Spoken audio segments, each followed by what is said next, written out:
yang kedua, nah kalau perang Israel dengan Iran, di belakang Iran itu adalah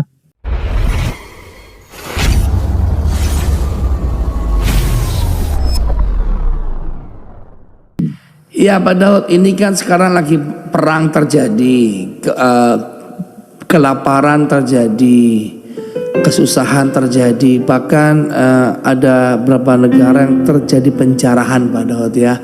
Ini apa yang bisa Pak Daud bagikan Pak tentang informasi ini Pak?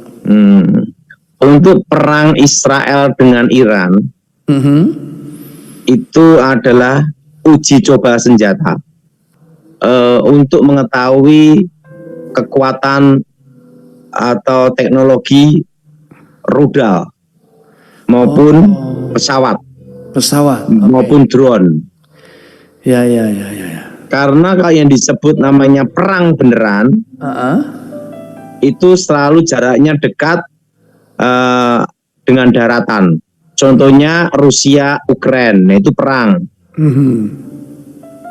Tetapi juga untuk buang senjata-senjata yang sudah kadaluarsa expired. Oh, berarti senjata itu bisa kadaluarsa dan nggak bisa dipakai lagi Pak Daud?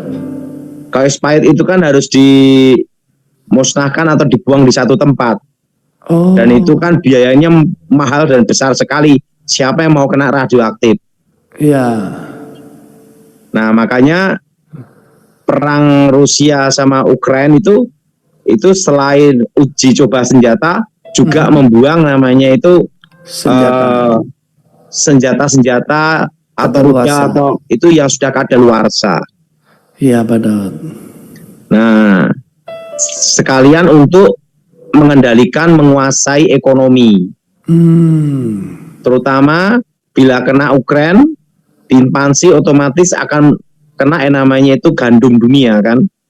Yang di mana? Yang di Ukraina ya Pak ya? Gandum.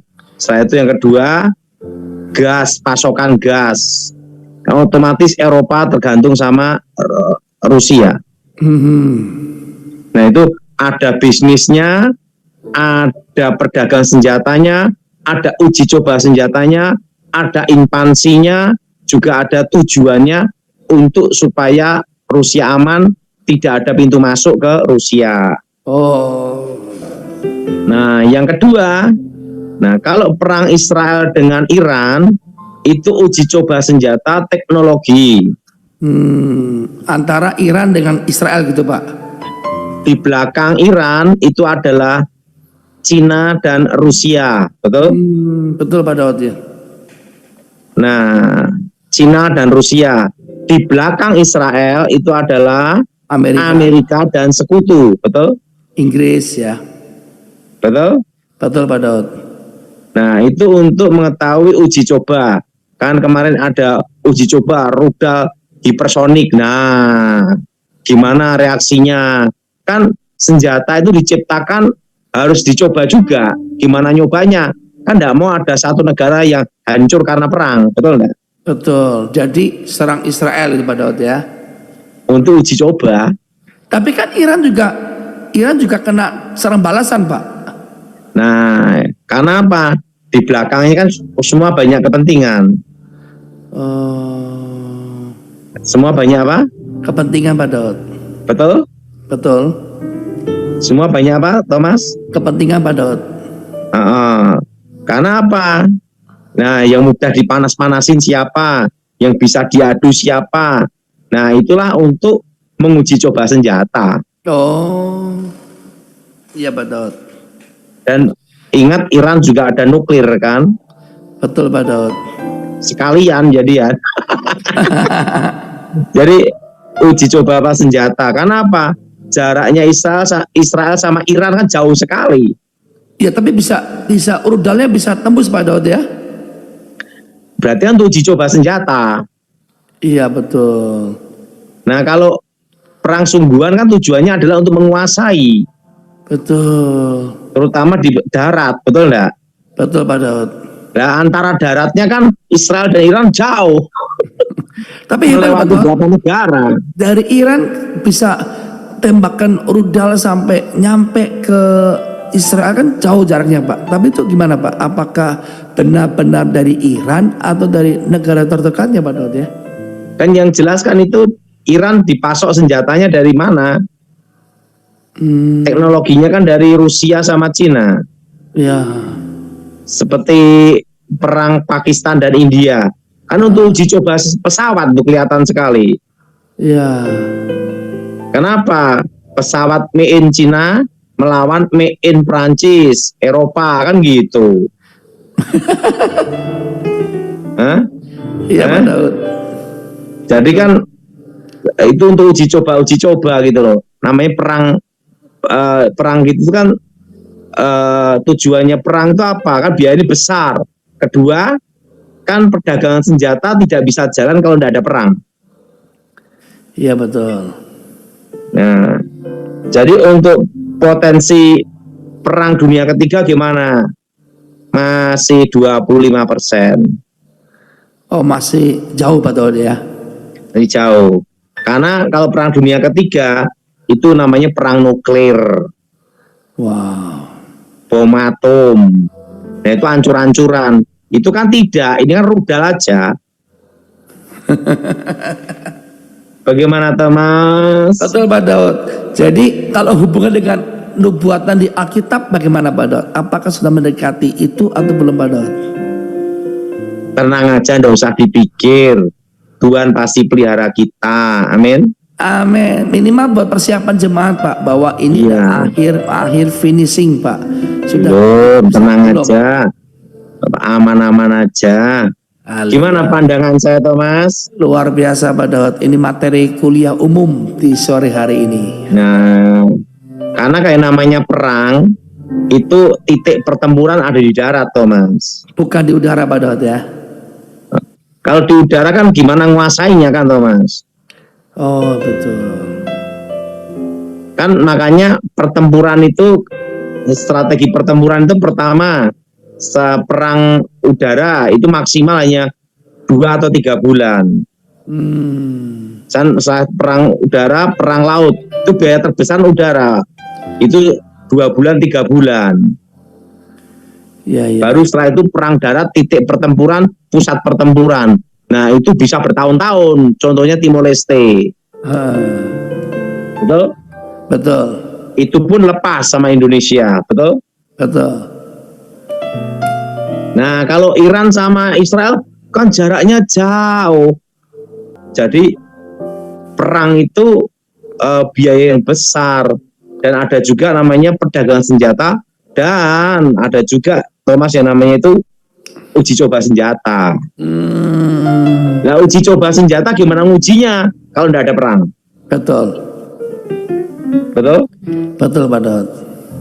Nah yang jadi pertanyaan, negara mana yang mau untuk uji coba senjata? Jadi harus perang Pak Daud ya. Dan biayanya besar perang itu. Iya besar. Jadi harus perang Pak Daud ya. Gimana menurut Thomas? Luar biasa Pak Daud, sangat luar biasa. Luar biasa. Pandangan saya gimana Thomas? Luar biasa. Yang jelas perang ini kan juga ada tujuan pertama untuk ekonomi global. Nah ekonomi global itu apa? Yang berhubungan dengan emas dan minyak. Kan ujung-ujungnya hanya 2 itu aja, emas dan minyak. Ya. Gimana Thomas? Luar biasa Pak Daud. Emang apa penghasilan yang terbesar Iran Pak di dunia Pak? Kan minyak. Oh ya Iran minyak. Kalau Israel? Israel kan senjata, teknologi. Drone ya Pak Daud ya.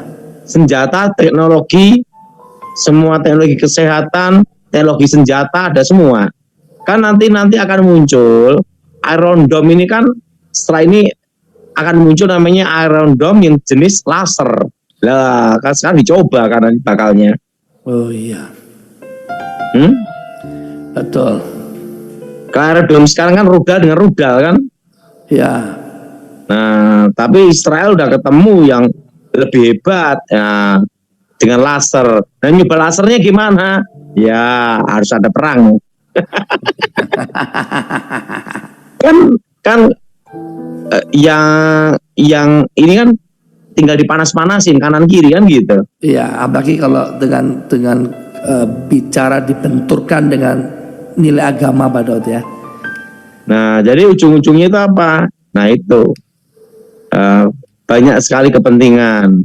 Dan kalau ada Israel dan Iran, otomatis ekonomi global apa? Terpengaruh emas dan minyak. Nah, minyak dan turunannya. Berarti minyak bisa turun atau naik Pak Daud ya? Minyak dunia. Dan ya itu kan otomatis akan mempengaruhi ekonomi global. Betul. Karena bintang pasokan kan gitu. Ya. Oh, emas, safe haven kan gitu. Betul. Gimana saya ngasih pandangan Thomas? Luar biasa Pak Daud, sangat memberkati sekali Pak Daud. Gimana pemahaman saya Thomas? Luar biasa, Pak Daud. Saya itu tidak tahu hukum. Karena saya itu kan bukan orang hukum, orang awam. Betul. Dan saya juga bukan ekonom. Karena saya tidak kuliah di ekonomi. Tapi saya orang yang mau belajar gitu aja. Dan punya pengalaman selama mengawal 10 tahun di pemerintahan SBY itu Pak Daud ya. Nah, disitulah saya baru memahami, oh perang itu ada berbagai hal yang harus diperhatikan. Perang itu biaya yang besar, Thomas. Ya. Betul. Bagaimana, Thomas? Luar biasa Pak Daud, luar biasa. Luar biasa Pak Daud. Apalagi Pak Daud pemandangan umum untuk bisa dibagikan. Kalau sekarang ini yang jelas perang Israel dengan Iran. Setelah itu ini kan jelas sekali untuk bargaining politik perang dagangnya Amerika, Donald Trump. Ya. Tapi Donald Trump nggak terang-terangan bela Israel, tapi seperti bermusuhan dengan Israel Pak di media sosial Pak. Itu kan biasa Thomas. Politik Pak Daud ya. Terima kasih sahabat khotbah populer sudah mendengarkan penjelasan hambanya Evangelis Daud Tony. Jika ada pertanyaan atau pernyataan silahkan isi di kolom komentar ya. Tahukah sahabat bahwa konflik Israel dengan Iran telah menjadi peristiwa yang mengguncang geopolitik global? Pertanyaan mengenai keterkaitannya dengan eskatologi Kristen, ajaran tentang akhir zaman, adalah hal yang sering muncul di kalangan penganut Kristen, terutama bagi mereka yang menafsirkan nubuat-nubuat Alkitabiah secara literal dan menganggap peristiwa-peristiwa kontemporer sebagai tanda-tanda akhir zaman. Nah, seperti apa pandangan eskatologi dan tafsirannya? Mari kita bahas lebih lanjut. Di perspektif eskatologi Kristen, dalam eskatologi Kristen, khususnya di kalangan dispensasionalis dan penganut premilenialisme, Israel memegang peranan sentral.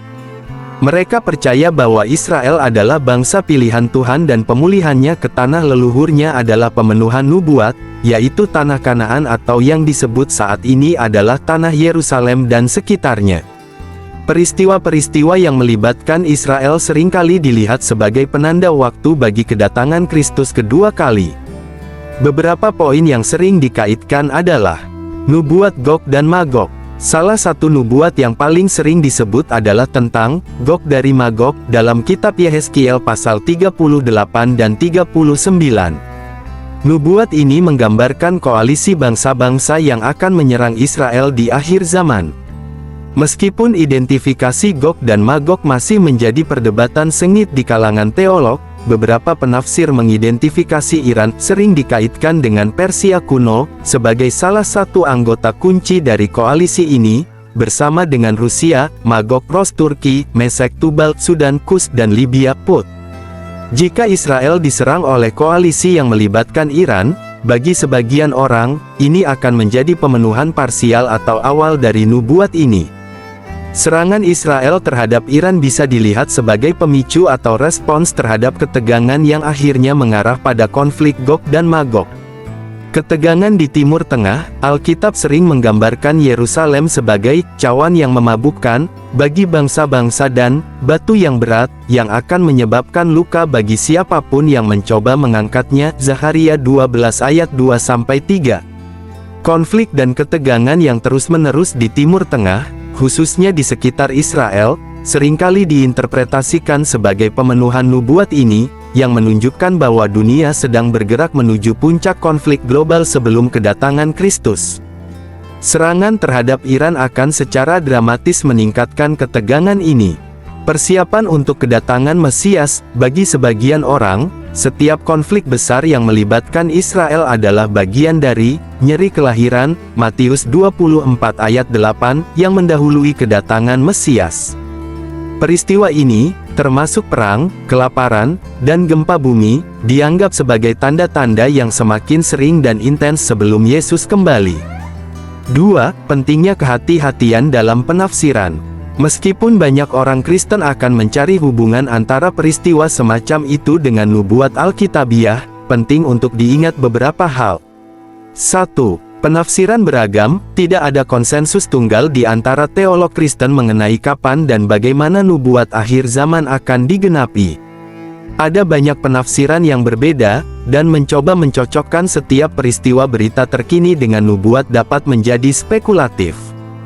2. Risiko spekulasi, terlalu bersemangat dalam mengidentifikasi peristiwa spesifik sebagai pemenuhan nubuat dapat menyebabkan spekulasi yang tidak akurat dan bahkan fanatisme. Sejarah menunjukkan banyak contoh di mana orang-orang salah dalam memprediksi akhir zaman. 3. Fokus utama Injil, inti dari pesan Kristen adalah Injil Yesus Kristus dan keselamatan melalui iman. Meskipun nubuat adalah bagian dari Alkitab, tujuan utamanya bukanlah untuk memuaskan rasa ingin tahu tentang masa depan, melainkan untuk meneguhkan iman dan mendorong kehidupan yang kudus. Singkatnya, bagi sebagian penganut eskatologi Kristen, skenario serangan Israel ke Iran dan sebaliknya Iran ke Israel akan menjadi peristiwa yang signifikan dan dapat dihubungkan dengan nubuat-nubuat akhir zaman, terutama yang berkaitan dengan peran Israel dan konflik regional di Timur Tengah. Namun, penting untuk mendekati penafsiran semacam itu dengan kehati-hatian dan hikmat, mengingat kompleksitas nubuat Alkitabiah dan bahaya spekulasi yang berlebihan. Ini akan menjadi pengingat bagi banyak orang Kristen untuk mengamati perkembangan global dengan doa dan kesadaran akan tanda-tanda zaman. Untuk menantikan kedatangan Kristus kedua kali, kita dapat melakukan beberapa hal. 1. Hidup dalam kekudusan. Berusaha hidup sesuai dengan kehendak Allah dan menjaga diri dari dosa. Berfokus pada kehidupan yang saleh dan taat kepada Allah. 2. Berdoa dan berjaga-jaga. Berdoa secara teratur dan meminta kekuatan untuk hidup dalam kekudusan. Berjaga-jaga dan waspada terhadap tanda-tanda kedatangan Kristus. 3. Membangun hubungan dengan Allah. Memperdalam hubungan pribadi dengan Allah melalui doa, pembacaan Alkitab, dan pelayanan. Berusaha untuk hidup dalam kasih dan ketaatan kepada Allah. 4. Berbagi kabar baik. Berbagi kabar baik tentang Yesus Kristus dengan orang lain dan mengajak mereka untuk percaya kepadanya. Berpartisipasi dalam pelayanan dan misi untuk menyebarkan kabar baik.